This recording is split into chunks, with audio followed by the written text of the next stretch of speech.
A large portion of the Jewish nation has returned to its homeland, but the heart, soul, and mind of much of the Jewish nation are still in exile mode. This state of affairs must and will inevitably change. This is Torah Nation TV from Jerusalem, and we are speaking with the head of Machon Shilo, Rabbi David Bar-Hayim.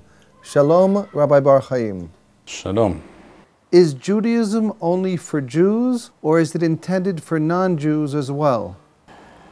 To many people, this question may seem rather strange. Many would think, many assume that Judaism is obviously and certainly only for Jews, and therefore, what is the meaning of such a question? And this is a natural and tragic outcome of the galuth, the exile experience of the Jewish people, who were so consumed and focused on Jewish survival in the reality of exile, that they lost sight of the basic truth that the Torah really is for all of humanity. But to illustrate this point and to prevent any misunderstandings, we have to add some detail to this general statement. So first of all, yes, the Torah was intended by Hashem, the giver of the Torah, for all of humanity. That is not, however, to say that all people are supposed to be Jews, or that all people must be Jews. That is not correct. When we say that the Torah is for all of humanity, we mean to say that the Torah is the true and only source of enlightenment, of instruction for all of humanity, both the individual and for nations as such, as a collective. It is the only true and authentic source of enlightenment and instruction from Hashem to all human beings. This is already implied quite clearly in the words that Hashem speaks to Avraham Avinu, our father Abraham, near the beginning of the book of Bereshith, Genesis.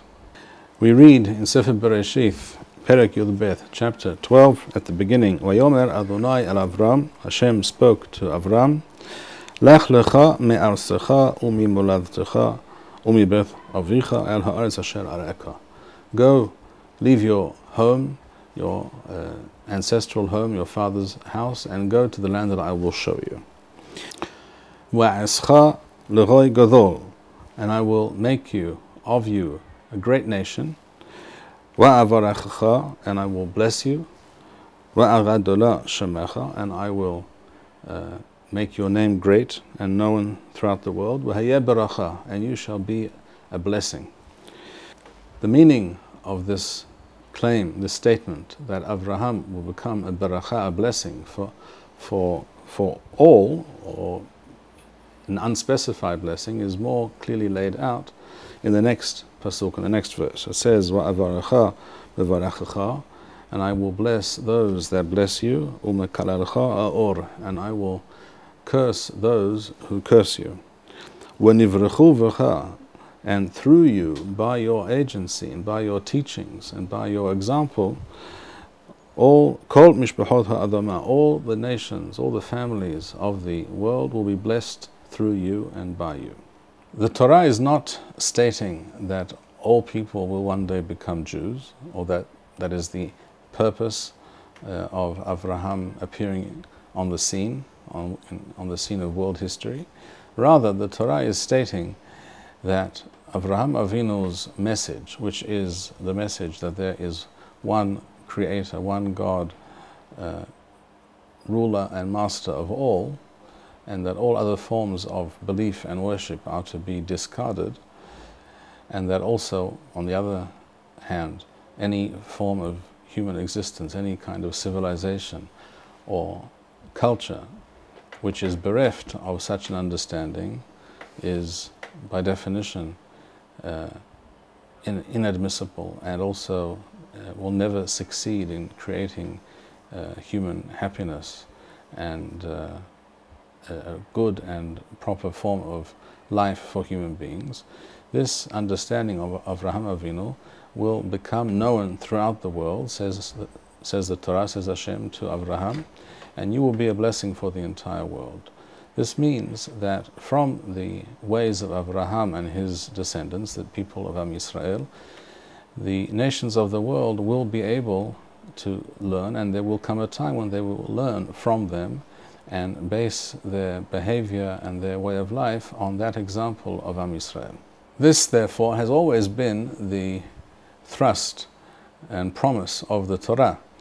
However, during the long and bitter exile which Am Yisrael barely survived, the bigger picture and the great purpose of the Torah became essentially forgotten for the most part, because Jews were too busy with simply surviving as Jews another day, another week, another year, and passing this on to another generation.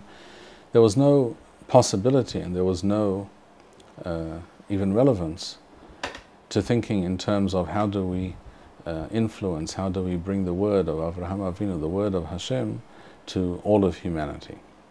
This only becomes possible when Am Yisrael returns to its ancestral land, when it creates its own state. It becomes what the Torah intended, a Mamlechet Kohanim U'Roy Kadosh, when it becomes a nation of priests, a holy nation. This is the purpose of Am Yisrael. When they exist on the stage of human history as a nation which can serve as an example, then they can have an influence on others. This was the intention of Hashem all along, and this is what was intended by Hashem when He said to Yeshayahu the prophet that Am Yisrael will be a light for the nations. And this idea is further explained by the prophet Zechariah at the end of chapter 8, where we read as follows in verse 20, Pasuk Kaf, Ko amar Adonai Sabaoth, so speaks Hashem, the Lord of hosts, Od asher yavo'u amim v'yoshevei arim rabot. It shall be that many peoples will come from different cities and different nations. V'halechu yoshevei ahath al ahath lemor. And one will turn to the other and say, Nelecha haloch l'haloth at panei Adonai. Let us go together to pray to or come into communion with Hashem. Ulevakesh et Adonai Sabaoth. This is explained by the Targum Yonathan, the Aramaic translation. Let us seek instruction from Hashem. Elecha gam ani. One will say to the other, let us go, and the other will say, I will go with you. Uvau amim rabim v'goyim asumim. And many great nations, powerful nations, shall come. Levakesh et Adonai Sabaoth b'Yerushalayim. And they will come where? They will go to Yerushalayim. They will know.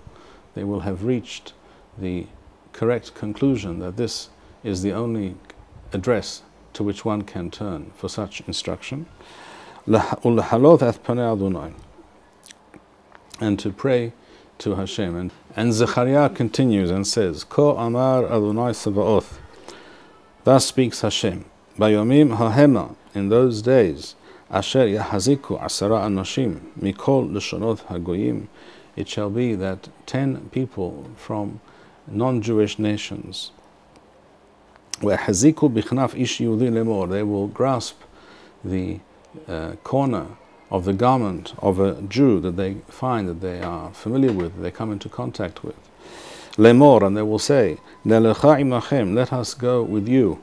Ki shamanu Elohim imachem, because we have heard that Hashem, Elohim, the God, is with you.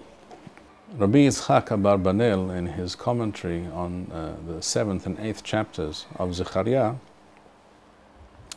explains that in the time of the beginning of the establishment of the Second Commonwealth and the Second Temple, we're talking about 2,500 years ago, Hashem's purpose was to give the Jewish people another chance to act in accordance with Hashem's will, with Hashem's plan for the world, and thus, if they were to do so, if they were to utilize this opportunity and truly do Hashem's work and act as a Jewish nation should, then they would begin to become that kind of a magnet that would attract these nations. So this, according to Rabbi Yitzchak Abarbanel, is something that will happen when the Jewish people begin to act more correctly, and the non-Jewish nations see in the Jewish people an example of how things can and should be done. They will begin to turn to Hashem. And of course, it is true, many of us would say, and I would agree, that the Jewish people is far from perfect, far from doing exactly the will of Hashem as Hashem intended at this point.